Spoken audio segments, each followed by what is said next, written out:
but as time moves forward, the effects compound each other and stack up on each other, and really, like, it really does make a difference. Like, these small wins for separate communities that really accumulate into like a big win for the minorities in the US overall. How the liberation of certain things for the Black community has led to the liberation of and has set precedents for our community.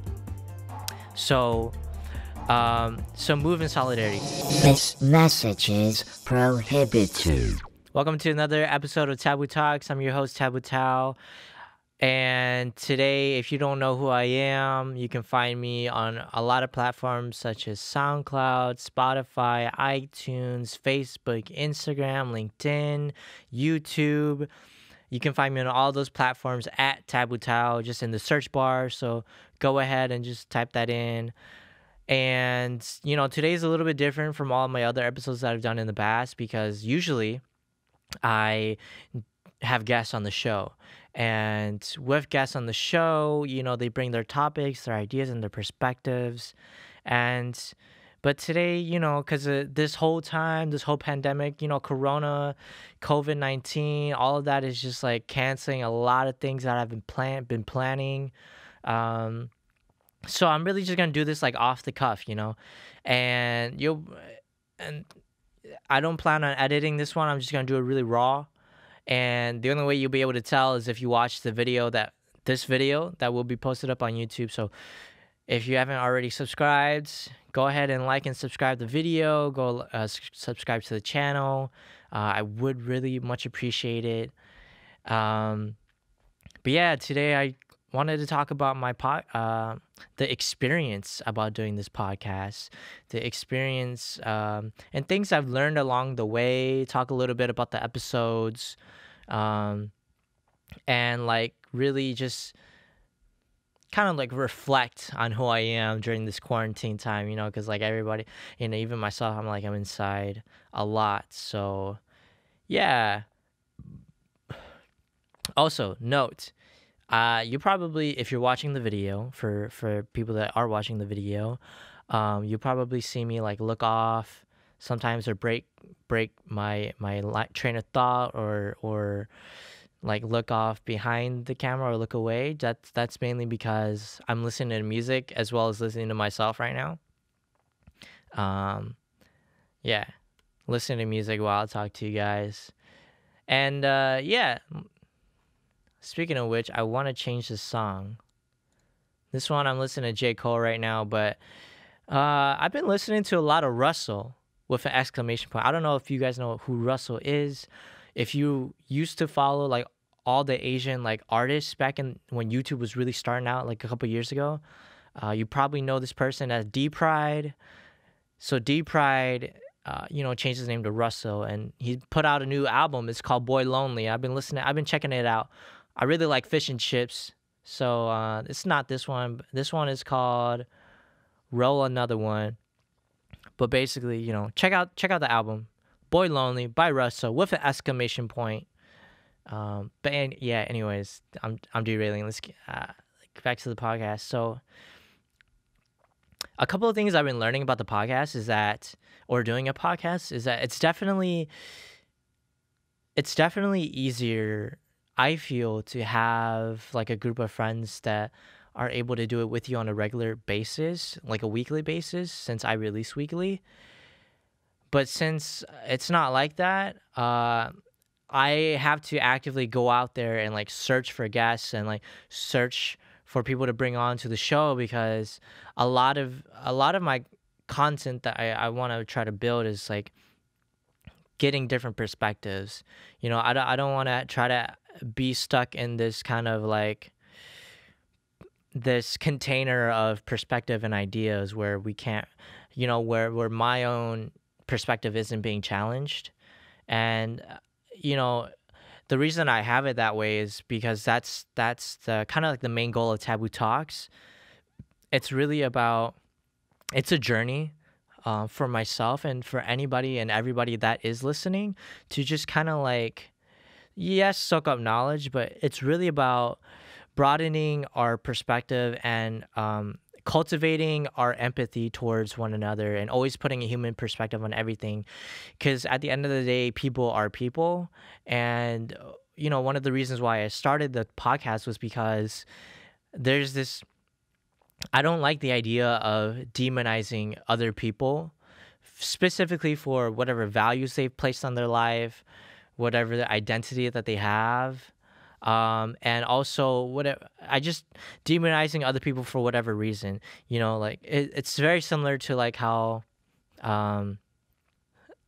I'll take a more easy and controversial topic. So, something as very controversial, similar to like, pro-life and pro-choice, right? So people on pro-life, not everybody for sure, but as a general and on the grand scheme of things, people on the pro-life side definitely demonize people on the pro-choice side, and vice versa, because people place different values on things, but people are on both sides, and just because one person favors one side over the other doesn't mean that they still don't live in the gray. It's not a black and white world. That's basically what Taboo Talks is really all about. This is not a black and white world. It's really, there's a lot of gray and there's a lot of shades. And because there's a lot of shades, that also means, and it also implies, that people on one side can still relate to the people on the other side and can understand and communicate. And even, yes, maybe we all don't agree on something, but that doesn't mean that we can't come to some sort of common ground, middle ground, and progress from there. Because when you start demonizing other people, you start stripping away like humanistic things that make a person a person. Like people don't go out of their way instinctively to hurt another human being unless they've manufactured in their head some sort of fantasy about that person being like the spawn of evil, or some reflection of evil that should not be in this world. Which in my belief, everybody it's a yin yang thing. Everybody has darkness and everybody has light. So we can't strip away the light from other people just because we don't agree with something that they say. So that's what Taboo Talks. That's how it all started. Anyways, so because of that, everybody that I bring in, I've been really trying to like have those people state their case, and then not defend it, just to say what their case is. And then me, because I like to live in the gray, I like to live in the middle a lot. I try to remain neutral no matter what, and I bring in the other perspective and be like, hey, this is one other perspective, and how does that conflict or relate to your perspective, and how can we kind of like gel those two things together, and how can we facilitate a dialogue that really comes back to a holistic view of what it means to be human. So that's kind of like my role on the podcast whenever I bring on guests. And so I'm still working on it. It's definitely a work in progress. I don't think that I will be able to like be the best overnight, and it's a journey. So everybody that is listening, everybody that is watching, I appreciate you guys that are on this journey with me, and hopefully maybe you can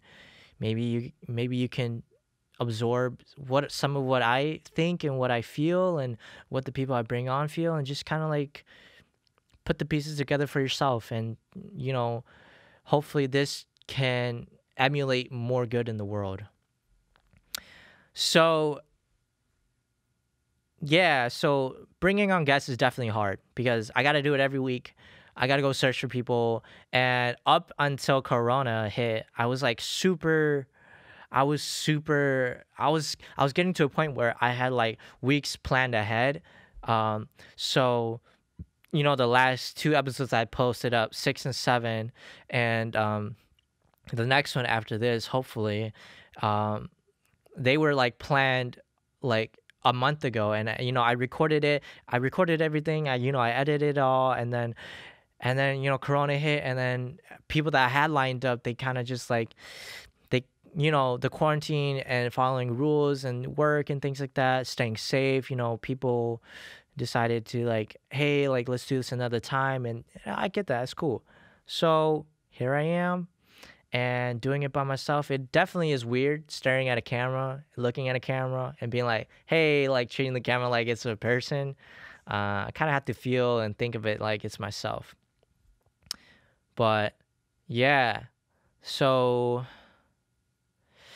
I can't really think of other things that I've learned from the podcast so far. Oh, yeah. Actually, scratch that. So,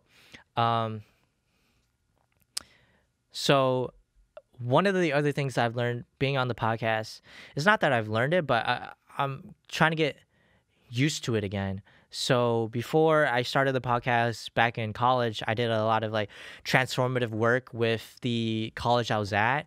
So I was with like the Asian Student Organization, but in there, my mentor was basically the lead, or the lead for a lot of initiatives. So like she was a lead for the undergraduate programs and doing a program called One Tribe, which is very similar to how TabooTalks is. And she was like very heavily involved with all the other communities, the queer communities, Latino, Black, and international, the Muslim community, and she's just really involved with every community. And so in that, I really gathered her energy, or the energies that I thought were the most positive, and try to combine them together. And so some of the work that I did was just like bringing people of all the organizations and minority groups together, and created this thing called the Multicultural Summit, because everybody had their own leadership, but there was never like a unified summit for everybody to come together. So I created that. That lasted for a little bit, and then school happens, people get busy, and people just like they drop off, and so that it was good for what it lasted for. But beyond that, after that ended, I still kept doing that kind of work. And so a lot of the events I hosted was really in collaboration. It was always a collaboration with another group, with a different demographic.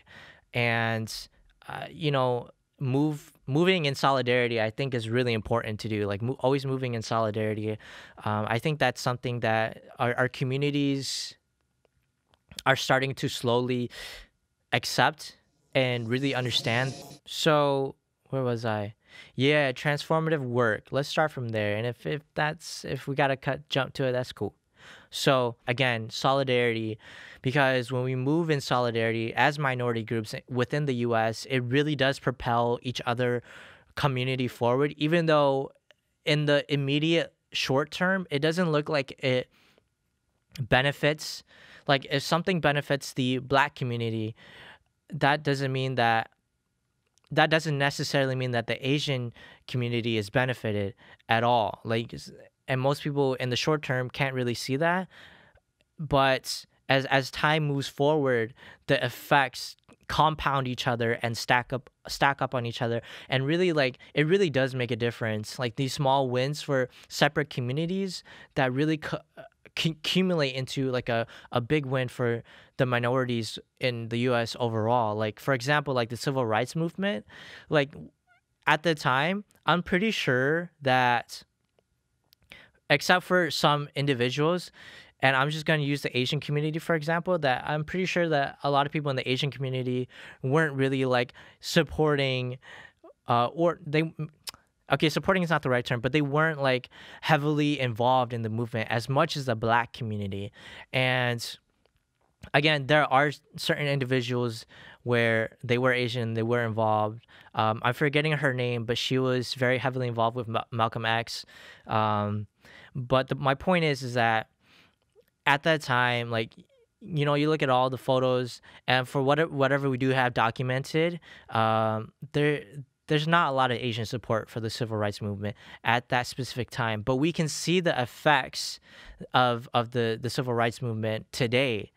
and how it really does benefit the Asian community. How the liberation of certain things for the Black community has led to the liberation of and has set precedents for our community.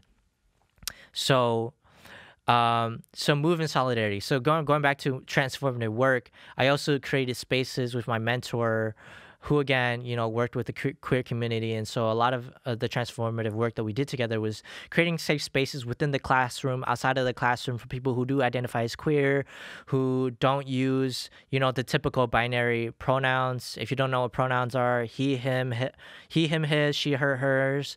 And then there's other pronouns. The most common other one is they, them, theirs. And then there's a lot beyond that. Some people would like to be called it. Some people may like to be called zir, zay, and some people just don't like to be called X. So there's a lot of different pronouns that people go through. So pronouns was definitely the first part, and then gender nonconforming bathrooms into the buildings, and that's a lot of the stuff I did in college. So bringing that up to speed, in those spaces, in those environments, there's things that people call facilitators. And facilitators are, you can stereotypically see them as the workshop leaders of the workshop, but a facilitator's role is really just to kind of be the last line of defense if anything goes awry.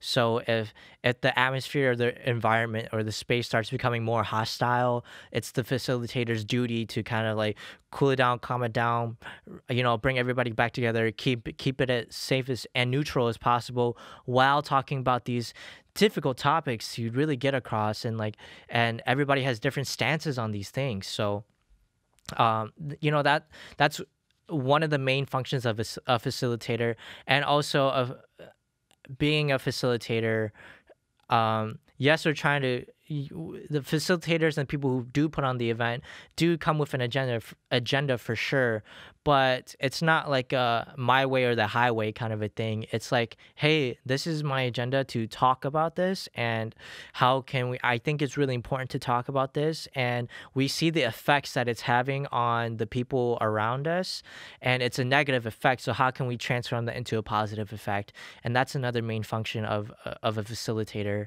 in those kinds of environments.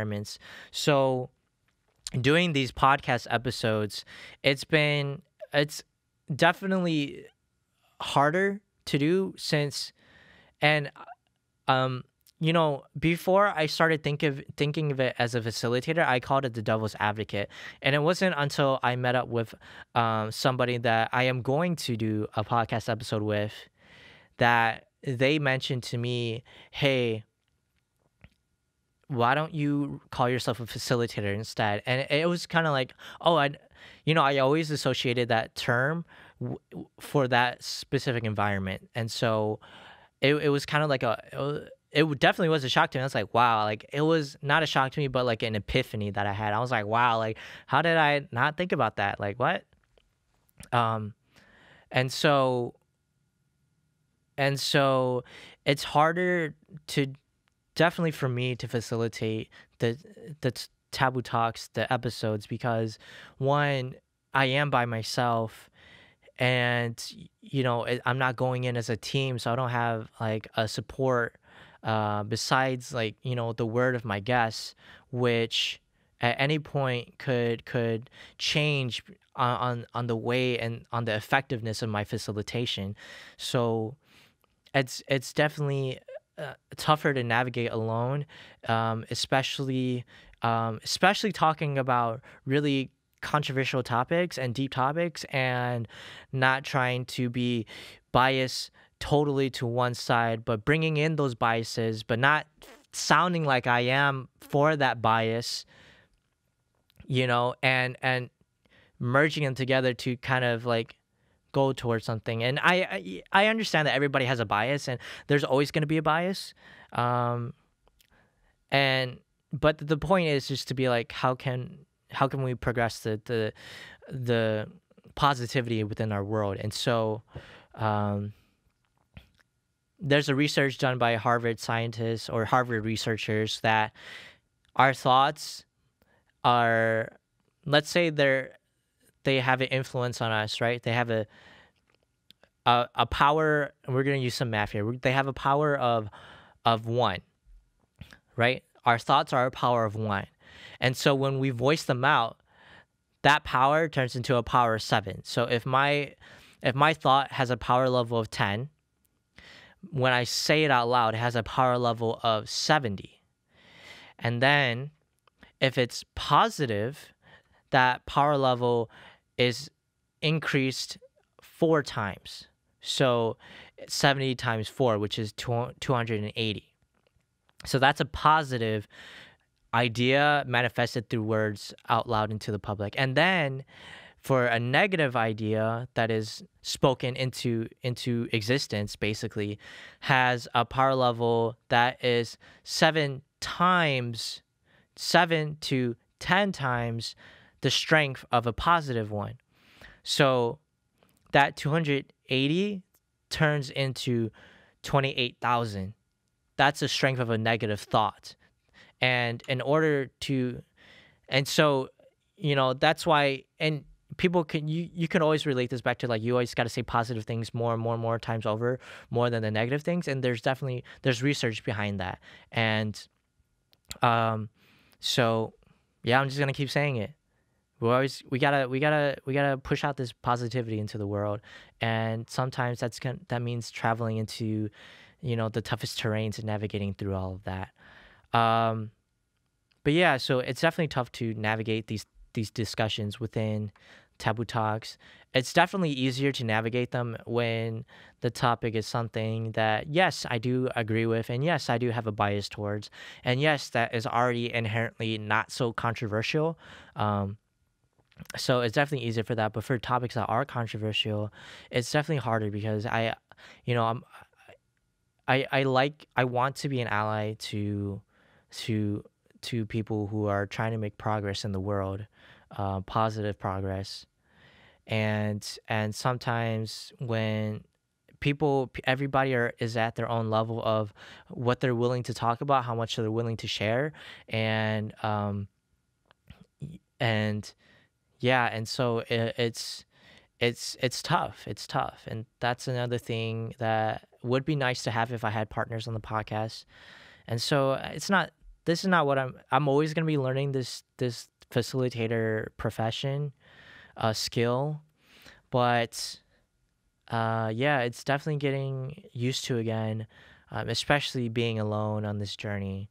But yeah, also Taboo Talks is not just related to the Hmong community. It's kind of like when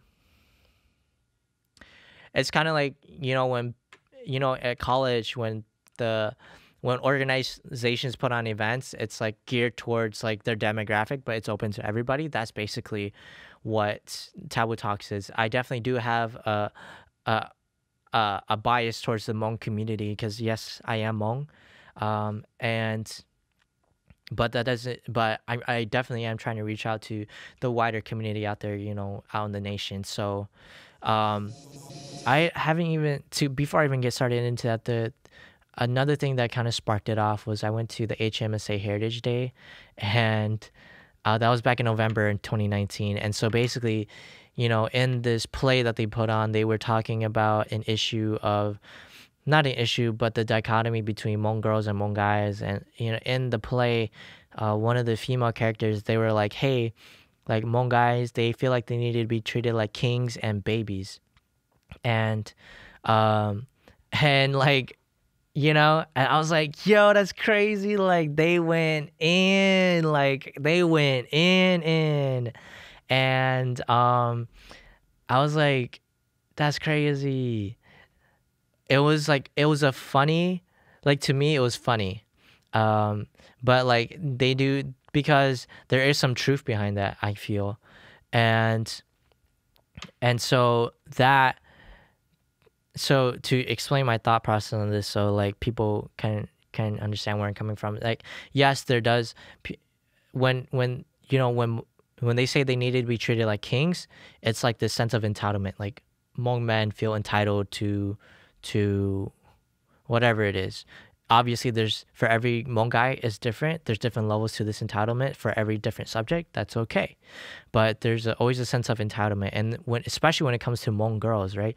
So, a lot of Hmong girls that I've talked to in the past definitely feel this sense that Hmong guys, like when they're interacting with Hmong girls, they do feel a sense of like entitlement that is owed to them. Like their ego needs to kind of like be stroked, or because of this entitlement, it creates pride.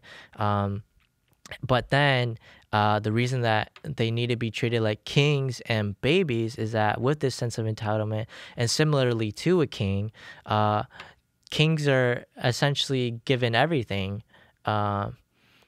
depending on what kind of king that they are.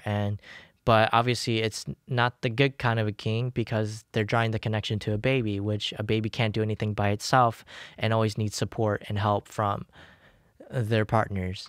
And so, and it's that's definitely not the case for every guy out there. Like, trust me, it's not the case for every guy out there. But I think it's a fair statement to be said, just on the grand scheme of things. Again, now let's, if you want to know more about, about the dichotomy between Hmong guys and Hmong girls, go check out the previous episode 7. I'll probably put it up on the screen or something.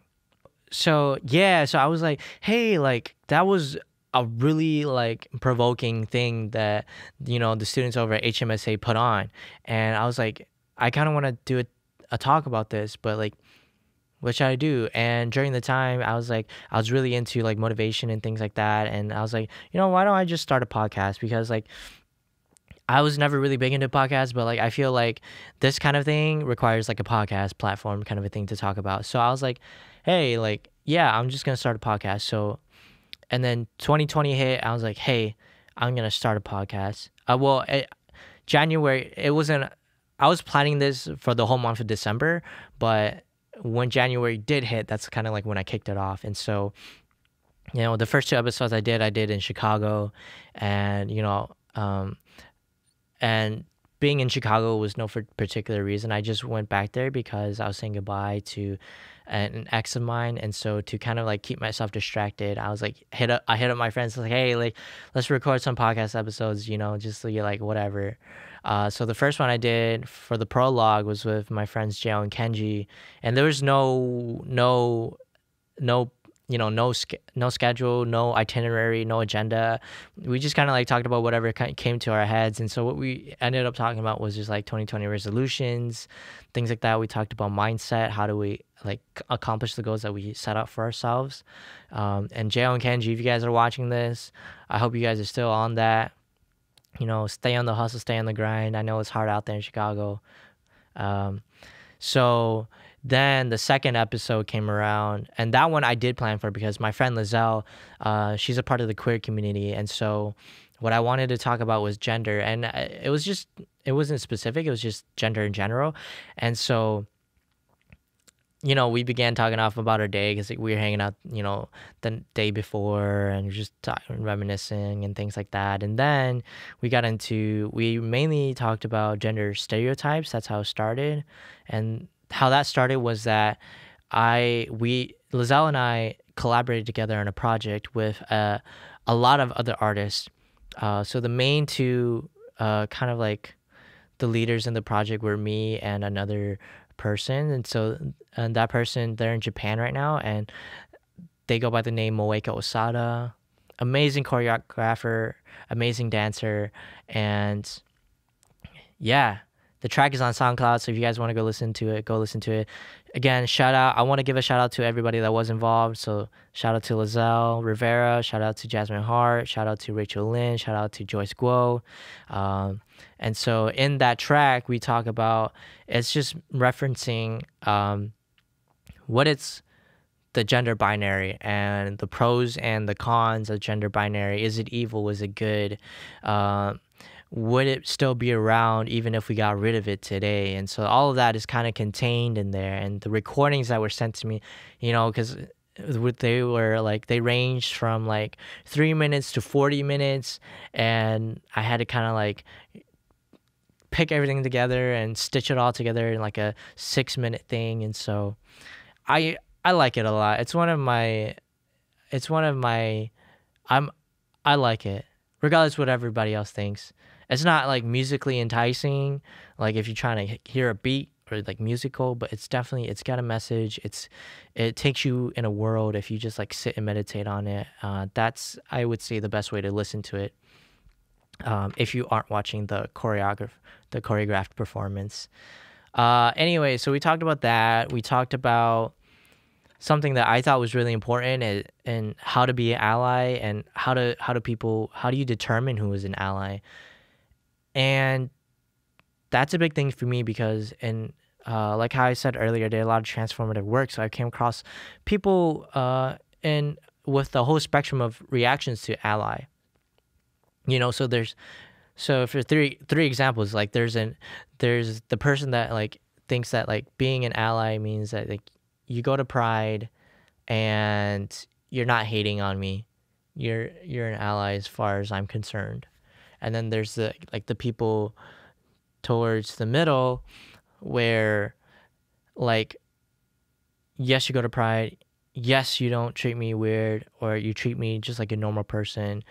But yes, you beyond just treating me like a normal person, you actually are my friend. You actually took the time to know my pronouns and remember that, and you took the time to educate yourself, and around me, you are aware of that fact, and you take into consideration, and you do defend me when I am with you. And then towards the other side of the spectrum over here, there are those that like, hey, like, I really only consider you an ally if you come out with me to the marches, if you defend me when I'm with you, without you, 100%. If I find out that somehow you didn't like defend the values that I stand for, or if I feel that some of your perspectives and values like contradict mine, then I can't really call you an ally.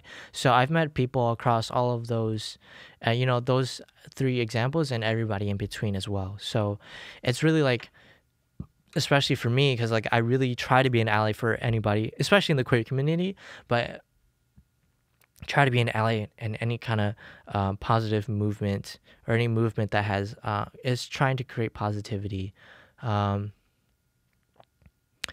So we talked about that as like what is the general definition of an ally that people can really kind of like cling to, latch onto, or start from as a foundation at the very least. And I'm not saying we got to it in that talk in the prologue episode with Liezel, but it's something that I do think about a lot, especially since I'm trying to connect everybody together, like like the chakra in Naruto, for those who watch anime. I watch anime, now you all know. But yeah, so that's in the second episode. We also talk about like since Liezel is specifically part of the gay community, we talked about nature versus nurture, and specifically in being gay, like for those out there, people don't tend to choose who they're attracted to. They just happen to be attracted to that person. So that in a sense is where the nature part is coming from, but then how our nurture really enhances and reinforces that nature, or kind of takes away from that nature. And also the idea of, if our nurture, we think of our nurture as our nature, but we don't really perceive it as our nurture. So that's something to think about. So we kind of talked about that. And then, finally coming back, started the podcast, the official podcast. I wanted to have my official one with HMSA, but things fell through. So I ended up doing it with Wabi Sabi. Meeting Wabi Sabi was an adventure in itself. because I met her at one of her workshops for Damn You Beautiful. Amazing movement. It's all about empowering women. Again, it's geared towards women, but it's an empowerment movement. So anybody of any identity can join in, and any ethnicity can join in, but there's an emphasis on women. So Damn You Beautiful. This workshop was called Finding Yourself After a Relationship. And for me, I got out of a relationship at the time, like a couple months back. And so I was like, you know what, I'll go to this. Not really because, at the time I was already kind of like healed enough where I was okay. And I was going there just to kind of like see the community, just immerse myself. So I went there and we talked about self-love. And so we talk about that in the podcast episode as well. And it really like struck me because like Wabi Sabi was really like the only ever person that I've first encountered that really has voiced the way that they think about self-love in that way that I similarly think about self-love in that kind of like vein. So the way I think about self-love, and take it with a grain of salt, this is my 2 cents, that for self-love you really have to think of it as if you're in a relationship. So in a relationship with your partner, you're like, hey, I want to treat this partner the best that I can. I'm not going to try to lie to them. And if I do lie to them, they're going to feel bad. So I'm not going to do that. If I make a promise to them, I'm not going to break it. I'm always going to treat them and support them with love. I always take into consideration what they have to say. I always listen to them, not just hearing them out, but actually listening. And the actions that I do, I want to do it where it doesn't hurt my partner, and so on and so forth, right? So take all of that, bundle it together, and then imagine that partner just being yourself. Like, that's how I think about self-love. So, and I feel like that is translatable to anybody in their own life, because for a lot of self-love help guides out there, they say like, do this, do that, do this, do that, like go get a manicure, go take a spa day, go do whatever. But they're all kind of like darts. It's all kind of like throwing darts in the dark, because like, what if you don't like going to spas? What if you don't like manicures? What if you don't like exercising? What if you don't like these things? Like, you know yourself the best. So, and because you know yourself the best, how would you want your partner to treat you in a relationship? And just imagine that your partner was yourself. And so, and I also feel like if you think of it this way, it kind of alleviates some of like the aspects of being alone or feeling lonely when you go do things physically by yourself. So that's my 2 cents on that. And take it or leave it. Do what you will. So that's in the very first episode of Taboo Talks. The second episode, I did that with Ess Era. I met Ess Era along with Mai Yer Xiong, that I'll talk about later, and Trev Kimoto, because they formed the group called T.BeExtraordinary. Now, I met them because I went to one of their open mic events, and they're still trying to put open mic events up, obviously because of COVID, everything got canceled.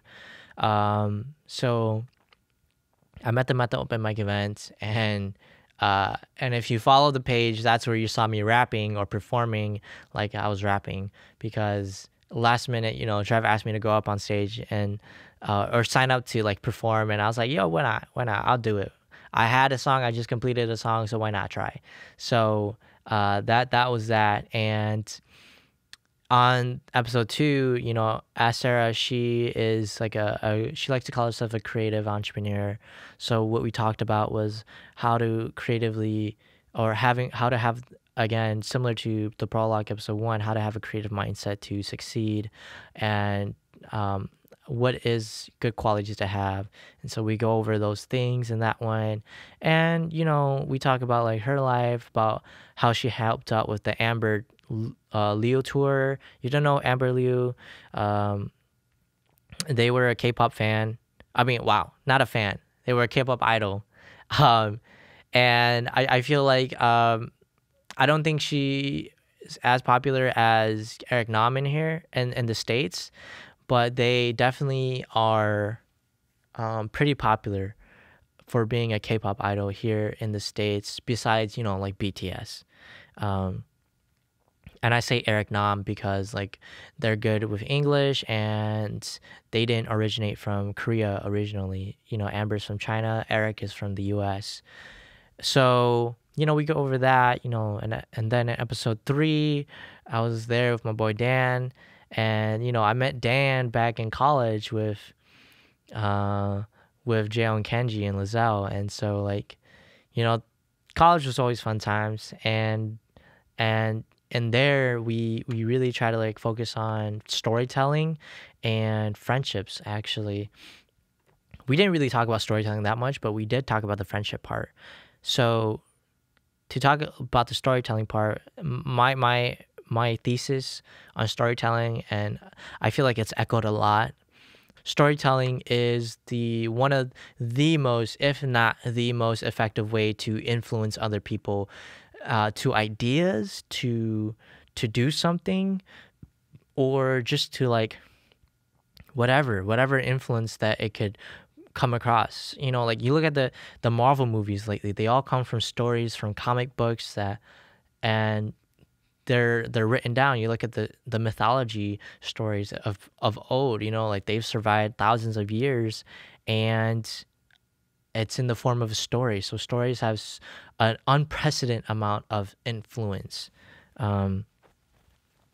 So I'm not going to get into why I think it does have that influence power, but it does.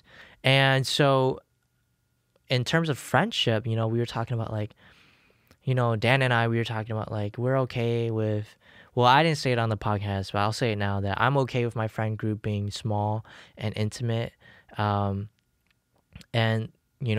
where we differ is that even though I would like to keep it small, I'm always definitely trying to transition new friends I make into that small, intimate community because, again, back to my own thing, like because I grew up and this is just my prerogative, how I programmed, I really just want to connect everybody. And so, yeah, so that's just me.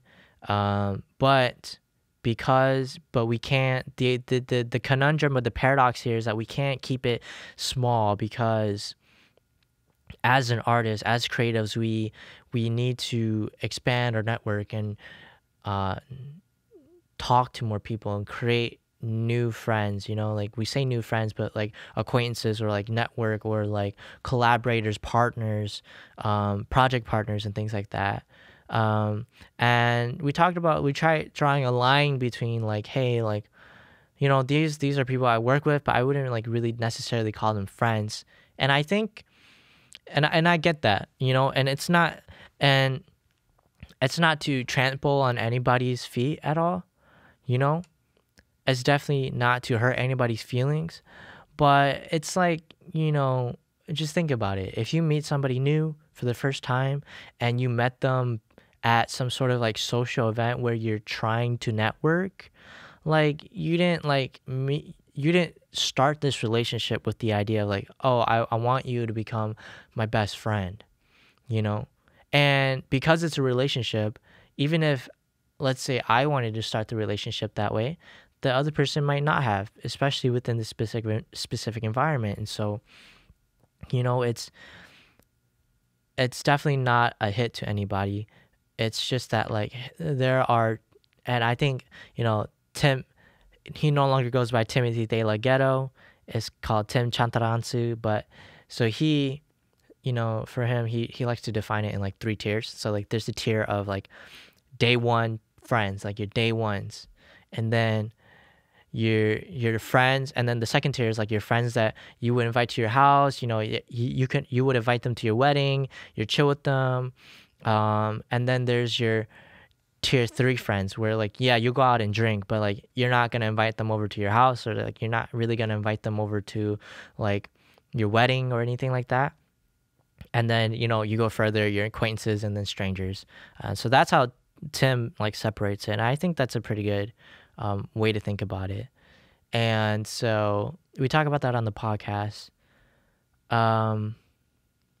So go check that one out. Then we hit episode number 4. You know, that one, oh yeah, this is the one I did with Nelsie Yang. And shout out to Nelsie Yang. I definitely do feel honored that like you let me interview you essentially, because I didn't know that you literally just started in office like at the beginning of the year. And I give props to you because you're super young. You're just as old as me. And you're a council member. So if people don't know Nelsie Yang, she is the council member for Ward 6 in the city of St. Paul. So if you don't know your council members, she's definitely one to check out, and go check out her platforms and things like that. But in this episode, we talk about economic sustainability for working families. And our working definition for working families was families who live in St. Paul, because, you know, that's where she has authority over. Families in St. Paul that have jobs. But these jobs don't provide them like the health benefits that, you know, like Fortune 500 jobs could provide other people. So when they're struck with like difficult situations, they don't really have the funds to support their family after going through these tough times. And this is one of those tough times, basically. And which is why she is also an advocate for public health care. And so on that specific episode, I do want to say that someone did say to me that like, oh, she's a socialist. And I was like, my reply to that person was like, hey, that's true, but we're all socialists at different points in our lives. Because what socialism really means is taking the working organization body and delegating the leadership to the community. So similar to a democratic state where everybody in a true democracy has equal power and equal say in the government, and voting rights, and their vote counts.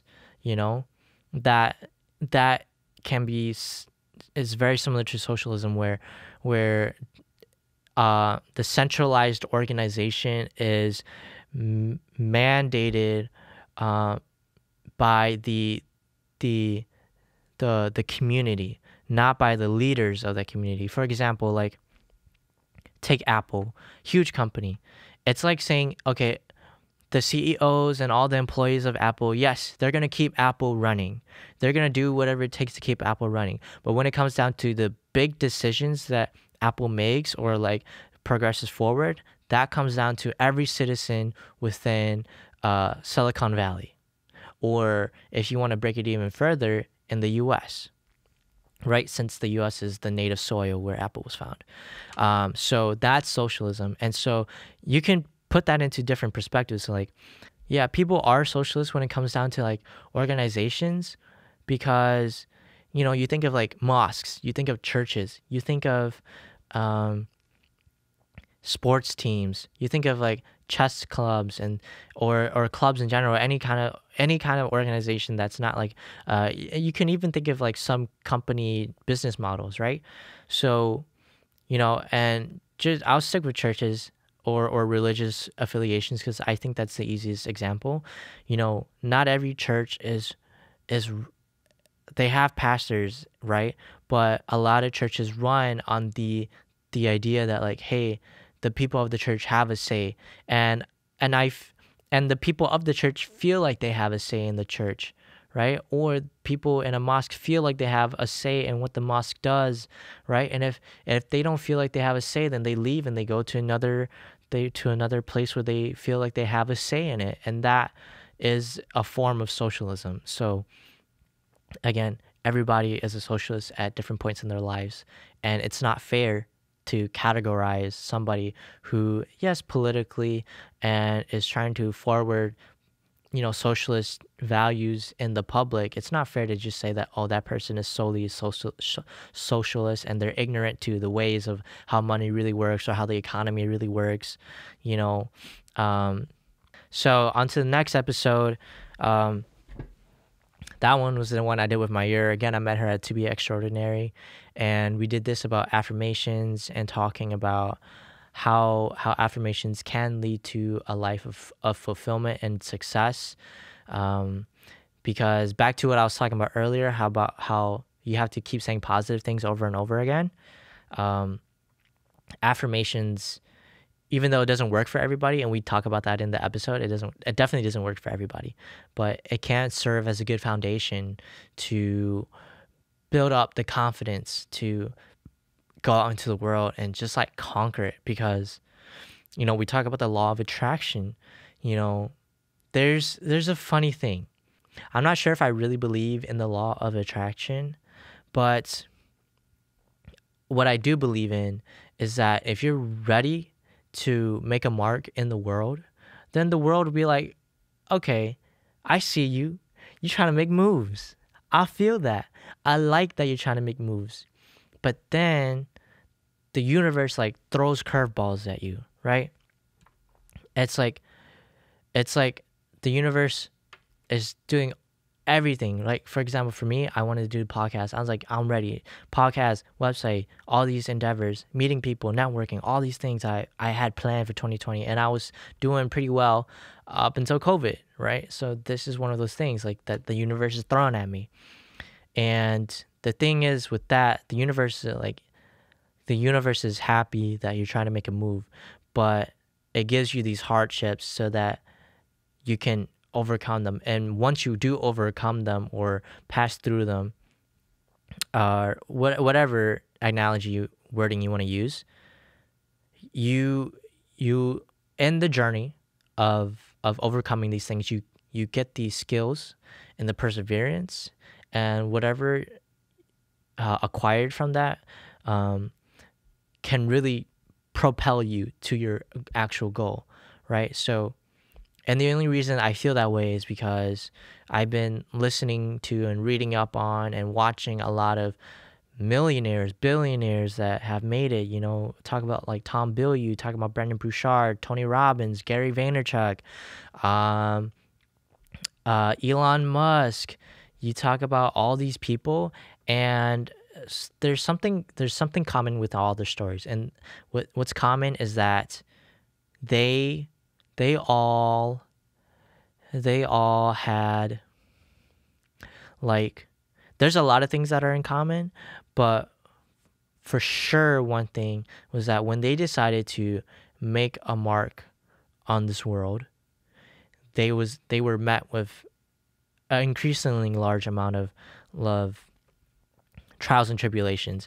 And because they were able to get through it with the right perspective, they were able to get to where they were because they needed to get to where they were, right? And so I also believe you get what you put out into the world. And obviously sometimes life, yes, you get out what you put into the world, but sometimes life gives you unpleasant surprises, and sometimes, even though you always try to put good out into the world, sometimes met with an untimely death or some sort of like untimely disease or something like that really takes you out. And I probably get that into a later podcast that I'll do by myself. So that's what we talk about episode 5. Episode 6, very similar. I did that with Bert Lee. Amazing person, comedian, speaker, designer, all around kind of like Renaissance artist, I would like to say. We talk about similar things, that in order to create success in the world, you have to have these certain types of attributes and qualities like confidence, like presence, charisma, and these are not things that you just like magically grab. It's something that you have to train yourself in. You have to really put yourself out there to train yourself, to discipline yourself. And something that I would like to say is that, you know, there's a lot of types of pains in this world, but when it comes to looking back on your life or life goals in general, there's definitely 2 types of pains. There's the pain of discipline, and there's the pain of regret. And the pain of regret is definitely way stronger than the pain of discipline. So disciplining yourself every day, just take out like the workout example. Disciplining yourself every day to go work out for whatever reason is better than regretting the moment when you start having cardiovascular heart attacks, diseases, when your body starts breaking down internally, or when you can't lift something because you've never worked out a day in your life and you want to help your family member move like houses or something. Like at that moment, you regret, and with that regret comes shame, guilt, all these other things that people might feel. So the pain of discipline, with the pain of regret, is definitely larger than the pain of discipline. And I would rather have the pain of discipline every day. We talk about that in episode 6. And, we also, episode 6 is one of those, really, one of those episodes that I really enjoy because, like, it really encapsulates what I try to have with every episode, is that it's just, like, free-flowing. Bert's asking me questions. I'm asking Bert questions. It's just a conversation, getting to know each other. And we talk about like how should we hold our beers at parties, how should we approach like women, how does being Asian affect like our mental capacities or our mental perspective, and how to get the girl, and because we're both hetero. And like we also talk about philosophy, we talk about love, we talk about the usage of words. It's really overall, I feel like it's definitely one of the better episodes to listen to. So check that one out. And not to say that every other episode is trash. Every other episode is good still, but this one is definitely a little more lighthearted if you're that type of person. And I'm definitely that type of person. And then in the last episode that I just did with Y.E.S podcast, so Y.E.S standing for Yoko, Emily, and Sandy. This one, I really enjoyed this one too, because I think I'm starting to get a feel of like how I want this to be, and how I should, like, before I talk with guests that I bring on, like, hey, like, feel free to ask me questions like about the topic, like, and I'm letting everybody know right now, feel free to ask me questions no matter what. Just send it to me, DM me when I hit you up for an episode. Like, just let me know, So, yeah. So, what we talked about on Y.E.S podcast is actually what I wanted to talk about for the very first episode, which was the dichotomy between Hmong girls and Hmong guys. And we talked a little bit about that, but most of the episode is actually about relationships, love languages, how to be, guys, if you're listening to this, go listen to it. These girls, they're offering their advice to you in this episode about what they think dudes should have when they get into a relationship, qualities to have, and what to know. It's not an overall guide for sure, but there's a lot of good nuggets here. And so yeah, it's a blast. I had a blast with these girls, and yeah, they're amazing. It's also one of the more lighthearted episodes, I feel. Listening back when I was editing it, I was like, man, like, I dig it. This one's rocking. I feel it, and definitely, again, so this is kind of like what I've learned getting to this moment. And moving forward, I definitely do want to keep the lightheartedness of every episode. Obviously, it's going to be harder depending on the topic, and that's okay. But yeah, I want to definitely try to keep that lightheartedness, and yes, it is hard, but it's fun. I'm liking it. It's just like, it's a wild ride, but it's fun. The experience is like, I think it's pushing me towards something greater, and I truly believe that my place is up there in the stars, and I'm a shoot for it no matter what. And this is just part of the way. and I'll probably spend my whole life getting to where I want to go in life. So yeah, that is like my big takeaways of my experience. And the podcast has been really nice. It's allowed me to meet a lot of new people and a lot of new perspectives, and really retrain myself to get back to my facilitator roots, and really just like get to know more about the Hmong community, especially since I left, St. Paul 8 years ago now, and came back just within the last year. It hasn't even been a year yet. It's only been like 9 months, 10 months. And yeah, it's been really nice getting to know people in the Hmong community, getting more acclimated to my culture. Because if anybody out there feels the same way like me, I never really appreciated my culture a lot growing up, and a lot of it was from guilt and pressure, definitely from the elderly, because for one, I don't speak great Hmong at all, and I don't know a lot of words. I can't really converse. I don't really know a lot of stories. I don't know a lot of things about the Hmong culture. And if anybody out there feels the same, you're not alone. You're not alone. And now being older, and being in Chicago, where there are absolutely like 1% of people in Chicago that are Hmong, and you don't really find them that often. It makes you just appreciate being alone and being like separated. I began appreciating what I did already have, and coming back, it's just like getting to know the community and understanding that Hmong people are progressing artistically, creatively. The Hmong people are starting to make waves in this world, and you can see that with Mulan. I mean, just look at Duo.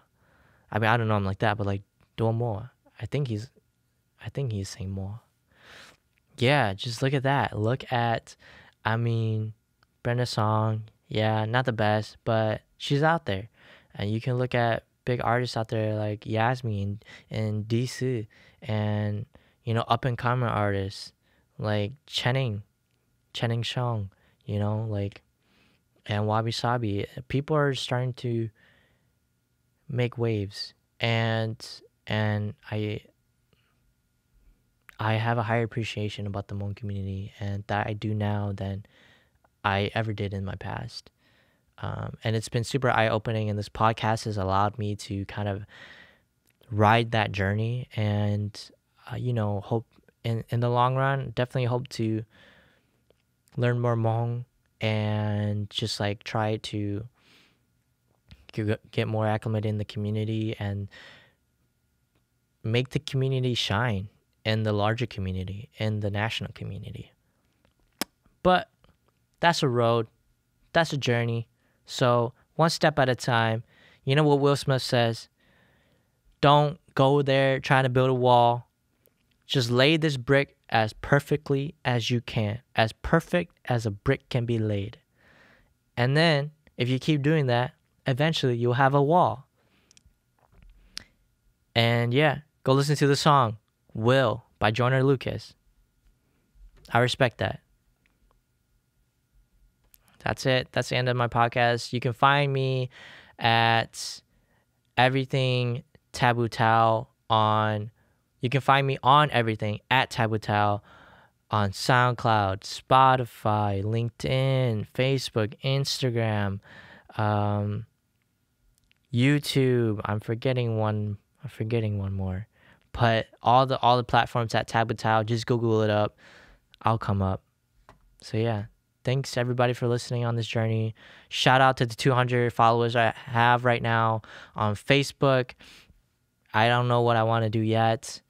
And yeah, thank you all for following me. I'm super appreciative that anybody really is like out there actually even listening to this kind of stuff. And it really always surprises me when people come up to me and be like, hey, like, you're doing good work. like just keep doing it. I'm like, wow, you listen to me, like, oh my gosh, like that's crazy.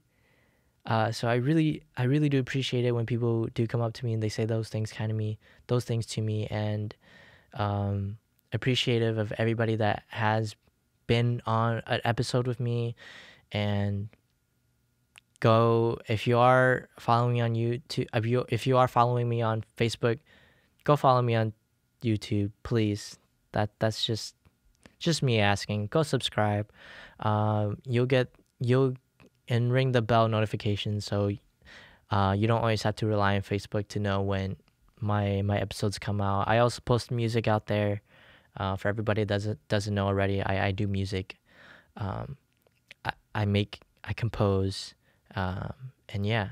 So everything is gonna be on the YouTube, SoundCloud, Spotify, wherever. So content creation, man. Thank you guys for making it this far. If you did make it this far, and links to everybody that I have ever collaborated on this episode will be in the description below. And yeah, thank you all.